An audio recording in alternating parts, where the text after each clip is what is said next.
হরে কৃষ্ণা, রাধে রাধে বন্ধুরা। আমাদের বৃন্দাবন প্রেমী নিতাই চ্যানেলে আপনাদের সকলকে স্বাগত। আমি শুক্লা। আজকে আপনাদের এমন একটা লীলা কথা শোনাবো নিধিবনের। তো আপনারা সম্পূর্ণ ভিডিওটা দেখতে থাকুন। আর যারা আমাদের চ্যানেল নতুন অবশ্যই আমাদের চ্যানেলটিকে সাবস্ক্রাইব করে পাশের বেল আইকনটা প্রেস করে দেবেন। আর যারা বন্ধুরা বৃন্দাবনে আসতে চান, বৃন্দাবন ভ্রমণ এবং 84 কোষ দর্শন করতে চান পরিক্রমা, তারা আমাদের স্ক্রিনে দেওয়া নাম্বারে যোগাযোগ করতে পারেন। আমাদের এখানে থাকা এবং 3 টাইম প্রসাদের ব্যবস্থাও রয়েছে এবং সমস্ত মন্দিরগুলো সুন্দর করে দর্শন করানো হবে। হরি বল। তো দেখুন বন্ধুরা, এই যে আপনারা যমুনা মহারানী দর্শন করছেন বৃন্দাবনে, কারণ দেখুন বৃন্দাবনে আসলে কি হয়, এখানে যমুনা মহারানীর দর্শন করতে হবে এবং যদি কোনো আপনাদের সুযোগ থাকে তো স্নান করতেও পারেন। আর এই যমুনা অর্থাৎ কেসিঘাটের পাশে রয়েছে নিধিবন। কেসিঘাটের পাশে যে রাস্তা রয়েছে অর্থাৎ রাধারমণ মন্দিরের একটু পেরিয়ে গেলে আপনারা নিধিবন যেতে পারবেন। এবং নিধিবনে একটা নিয়ম রয়েছে, সেখানে যখন সন্ধে হয়ে যায় বন্ধুরা, তখন সন্ধে হয়ে গেলেই কিন্তু সেখানে কোনো বানর পশু কেউ পাখিরা কেউ থাকে না এবং সমস্ত ভক্তদিকেও কিন্তু যারা দর্শনার্থী যায় তাদেরকেও কিন্তু বাইরে বের করে দেওয়া হয়। তো নিধিবনে এরকম অনেক লীলা কাহিনী রয়েছে, তো আপনাদেরকে সেরকমই একটা শোনাবো আজকে।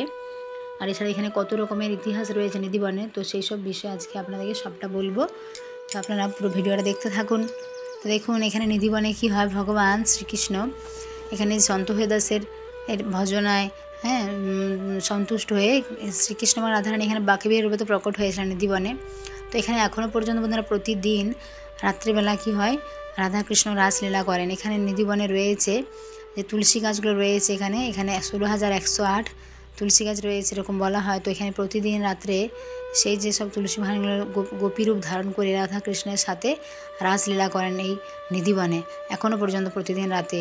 তো সেজন্য যারা নিধিবনের আশেপাশে রয়েছেন, দেখুন এই যে নিধিবনের তুলসী গাছগুলো কেমন, দেখুন এখানে শাখা প্রশাখাগুলো কত, গাছের যে একদম গোড়াগুলো যদি আপনারা দেখেন লক্ষ্য করে, তো সেগুলো একদম মনে হবে শুকনো, কিন্তু পাতাগুলো এত সবুজ এবং এই ডালগুলো নিচের দিকে সব ঝুঁকে রয়েছে। কেননা এরা রাধাকৃষ্ণকে প্রণাম জানাচ্ছে, বৃন্দাবনের ভূমিকে রজকে প্রণাম জানাচ্ছেন। তো এখানে যারা আশেপাশে ঘর রয়েছে তারা ভক্তবৃন্দরা বলেন যে রাত্রিবেলায় কিন্তু ওদিকে তাকানো যায় না, একটা দিব্য জ্যোতির মতো দেখা যায় রাত্রি 12টার পর। এবং সবাই কী করেন, তো ওদিকে যে যাদের জানলা থাকে, যাদের পাশে বাড়ি রয়েছে, তারা সকলেই সেই জানলাগুলো, দরজা তো বন্ধ থাকে, জানালাগুলো বন্ধ করে দেন। কারণ দেখুন ভগবানের এই লীলা, এটা তো মানুষের দেখা ঠিক নয়, এটা অপরাধ হয়। কেননা একবার শুনেছিলাম একজন ক্যামেরাম্যান, উনি সেখানে রাত্রিবেলা গিয়েছিলেন এরকম, তারপর পরের দিন যখন জানা গিয়েছিলো ওনাকে কিন্তু এটা বলা হয়েছিল যে না, এটা উনি ঠিক করেননি। উনি ভেবেছিলেন যে না, আমি এসব রেকর্ডিং করে রাখবো। তো এরকম দেখুন সকালবেলা যখন আবার রাত্রিবেলায় ভগবানের সামনে সব কিছু ভগবানের জন্য সাজিয়ে রাখা হয়, তো দেখা যায় পরের দিন সকালবেলা যখন গেট খোলা হয়, অনেকগুলো তালা দেওয়া থাকে, তো দেখা যায় পান, দেখুন আপনারা দেখতে পাচ্ছেন পান চিবনও থাকে। তারপর এই যে ভগবানকে লাড্ডু ভোগ লাগানো হয়, মিষ্টান্ন, তো সেই মিষ্টান্নগুলো দেখা থাকে যে দেখতে পাওয়া যায় যে অর্ধেক খাওয়ার তো ভগবান সেগুলো গ্রহণ করেছেন। তো এরকম অনেক লীলা কিন্তু নিধিবনে ঘটে, এরকম দেখতে পাওয়া যায়। তো অনেকেই ভাবে যে রাত্রিবেলা সেখানে থাকবে ভেতরে, তো এরকম অনেকবার হয়েছে, অনেকে থাকার চেষ্টা করেছে। তো তাদের মধ্যে কেউ হয়তো রাত্রিবেলা, তো সন্ধ্যাবেলায় এমনিতে তো সবাইকে বাইরে বেরিয়ে যেতে বলা হয়, কেউ দর্শনার্থী থাকে না ভক্তবৃন্দরা, কিন্তু অনেকে ভাবে যে আমি ভগবানের এইসব কী হয় রাত্রেবেলা আমি দর্শন করব।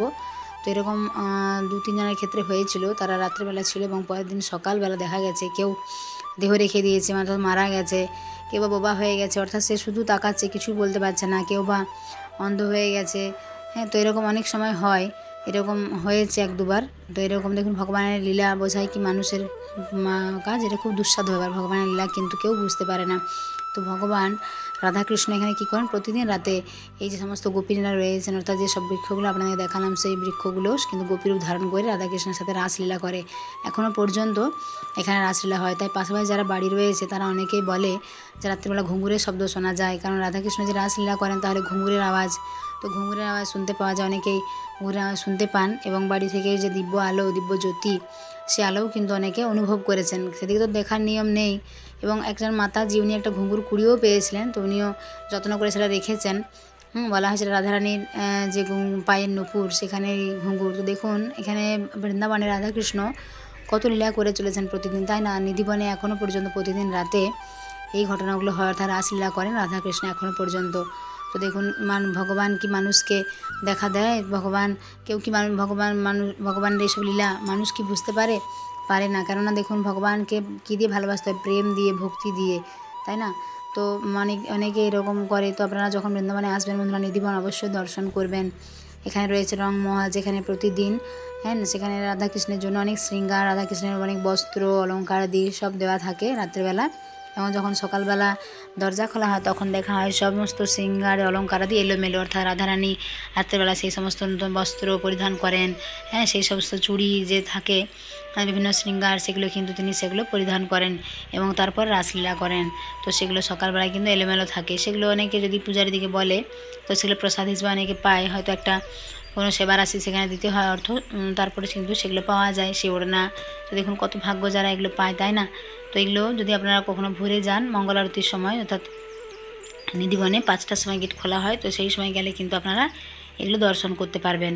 আর এখানে এছাড়াও আরও রয়েছে একটা ললিতা কুণ্ড, কারণ এই যে যখন রাসলীলা করা হয়েছিল তখন ললিতা সখীর তৃষ্ণা পেয়েছিল, অর্থাৎ জল তৃষ্ণা পেয়েছিল, তখন ভগবান শ্রীকৃষ্ণ তার বাঁশুলি অর্থাৎ বংশীর সাহায্যে সেই ললিতা কুণ্ড নির্মাণ করেছিলেন এবং সেখান থেকে ললিতা সখী জল পান করেছিলেন। তো এরকম অনেক কাহিনী রয়েছে। আরেকজন ভক্তের সাথে হয়েছিল, উনি কী করেছিলেন, এসেছিলেন কলকাতা থেকে। তো কলকাতা থেকে এসে উনি ভগবানের এইসব লীলা কাহিনীগুলো তিনি অন্যের মুখে শুনেছিলেন, যে এরকম এখানে পান দেওয়া থাকলে রাত্রেবেলা, তারপর সকালবেলা সেগুলো পান চিবানো থাকে, লাড্ডু অর্ধেক খাওয়া থাকে, তারপরে সব বস্ত্র শৃঙ্গার অলঙ্কার দিয়ে সব এলোমেলো থাকে। তো ওনার মনে ইচ্ছা হয়েছিল যে উনি এসব দর্শন করবেন রাত্রেবেলা। তো একদিন তিনি সন্ধেবেলা থাকলেন, কিন্তু সেখানে তো সবাইকে বের করে দেওয়া হয়, তো তিনি গাছের আড়ালে লুকিয়েছিলেন। তারপর পূজারী সবাইকে যখন দেখছেন যে কেউ কোথাও আছে কিনা, তখন পূজারী চোখে পড়লো। তো পূজারী সেদিন তো ওনাকে বললেন না এখানে থাকা যাবে না, বাইরে বের করে দিলেন। তো পরের দিন উনি আবার এরকম লুকিয়েছিলেন যে আমি এইসব দেখবো, দর্শন করব। তো দেখুন ভগবান যদি চায় কাউকে এইসব তার দিব্য লীলা এইসব রূপ দেখা যেত, তারই পক্ষে সম্ভব। তো ওনার হয়তো ছিল ভাগ্যে। তো উনি কী করেছিলেন, সেই দিন রাত্রে সেখানে থেকে গিয়েছিলেন এবং রাত্রেবেলা তিনি যা দেখেছিলেন। তো তারপর যখন সকাল হয়, যখন সেখানে ঝাড়ু লাগানোর জন্য অনেকে আসে, তো তখন দেখে একজন অচৈতন্য অবস্থায় পড়ে আছে। তো তিনি 3 দিন এইভাবেই ছিলেন সে নিধিবনে। তারপর ওনাকে ওখান থেকে, উনি তো কিছু কথা বলতে পারছেন না, শুধু তাকাচ্ছিলেন, না কোনো কথা বলছেন না কিছু। তারপর 3 দিন পরে ওনার চারিদিকে খোঁজখবর নিয়ে দেখা গিয়েছিল, মানে অনেকে এরকম জানাজানি হয়েছিল। তারপর ওনার যে গুরুদেব ছিলেন একজন, কোথায়, গোবর্ধনে, তো তিনি সেখানে তাকে সেই গুরুদেবের আশ্রমে পাঠানো হয়েছিল। তো গুরুদেব তারপর এইসব খবর শুনলেন যে উনি নিধিবনে এরকম রাত্রেবেলা ছিলেন, তো কী হয়েছিল না হয়েছিল। গুরুদেব যখন মানসী গঙ্গায় স্নান করতে গিয়েছিলেন, তো উনি কী করেছিলেন, সেই ভক্ত একটা কাগজে সব লিখে দিয়েছিলেন যে তিনি কী দেখেছেন না দেখেছেন। তো তিনি বলেছিলেন, সেই কাগজে লিখেছিলেন যে তিনি ভগবানের এইসব দিব্যলীলা, গুরুদেব তো বলেছিলেন যে নিধিবনে প্রতিদিন হয় রাসলীলা। তো তিনি তো তখন বিশ্বাস করেননি, কিন্তু তিনি সেই রাত্রেবেলায় থেকে ভগবানের সমস্ত রাসলীলা দর্শন করেছেন, যে ভগবান শ্রীকৃষ্ণ রাধারানীর সাথে সমস্ত গোপীদের সাথে রাসলীলা করেছেন। এবং এসব দর্শন করার পর তার আর বেঁচে থাকার কোনো ইচ্ছেই নেই, তার তো জীবনের সমস্ত প্রাপ্তি সব পাওয়া পূর্ণ হয়ে গেছে। তাই তিনি গুরুদেবকে বলেছেন যে আমার প্রণাম নেবেন এবং আমি এই দেহ আর রাখবো না, আমি এই শরীর ত্যাগ করছি। অর্থাৎ তার তিনি সেখানে এসে আশ্রমে দেহ ত্যাগ করেছিলেন। তো দেখুন এরকম কত কাহিনী রয়েছে। তো উনি যেটা লিখে রেখেছিলেন সেটা এখনও পর্যন্ত বলা হয় নাকি মথুরার যে সংগ্রহশালা রয়েছে অর্থাৎ লাইব্রেরি গ্রন্থাগার, সেখানে যে লিখে রেখেছিলেন যে তিনি কি দেখেছেন রাত্রেবেলা, সেটা কিন্তু এখনও রয়েছে। এবং অনেক বিজ্ঞানীরা আসে নিধিবনে গবেষণা করার জন্য। আগে এরকম অনেক সময় হয়েছিল, কয়েক বছর আগে অনেক বিজ্ঞানীরা এসেছেন যে সেটা সত্যি কি মিথ্যা, কিন্তু দেখুন বিজ্ঞানও কিন্তু ফেল হয়ে গেছে।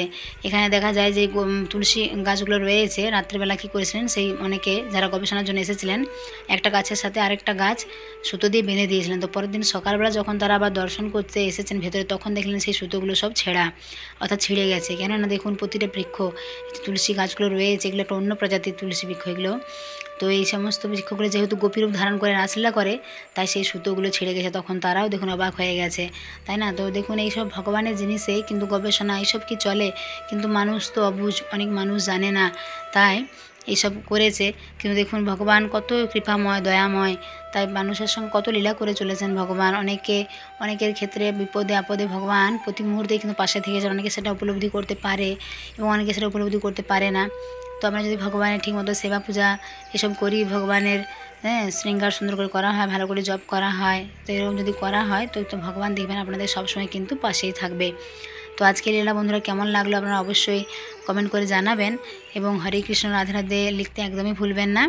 তো সকলে বন্ধুরা ভালো থাকবেন, সুস্থ থাকবেন। আর যারা আমাদের চ্যানেল নতুন, অবশ্যই আমাদের চ্যানেলটিকে সাবস্ক্রাইব করে পাশের বেল আইকনটা প্রেস করে দেবেন এরকম সুন্দর সুন্দর নিত্য নতুন ভিডিও দেখার জন্য।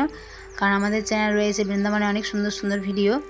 আর বন্ধুরা আমরা যে সামনে আসছে অক্ষয় তৃতীয়া, আমরা অক্ষয় তৃতীয়ার একটা ভিডিও দিয়েছি, আপনারা দেখবেন। তো অক্ষয় তৃতীয়া আপনারা দান এগুলো করতে পারেন শুধু ব্রাহ্মণ বৈষ্ণবকে। যদি বৃন্দাবনে কেউ দান করতে চান, অর্থাৎ আমরা অক্ষয় তৃতীয়ার দিন পরিক্রমা মার্গে আমরা যারা পরিক্রমা করবে সে ভক্তবৃন্দদেরকে ফল জল এগুলো দান করবো। তো আপনারা সহযোগিতা যদি করতে চান করতে পারেন যারা ইচ্ছুক, আর যারা বৃন্দাবনে আসতে চান তারা আমাদের সাথে যোগাযোগ করবেন। তো সকলের প্রেমসে বলুন হরে কৃষ্ণ কৃষ্ণ কৃষ্ণ হরে হরে, হরে রাম রাম রাম হরে হরে, হরি बोल। राधे राधे। वृंदावन धाम की जय।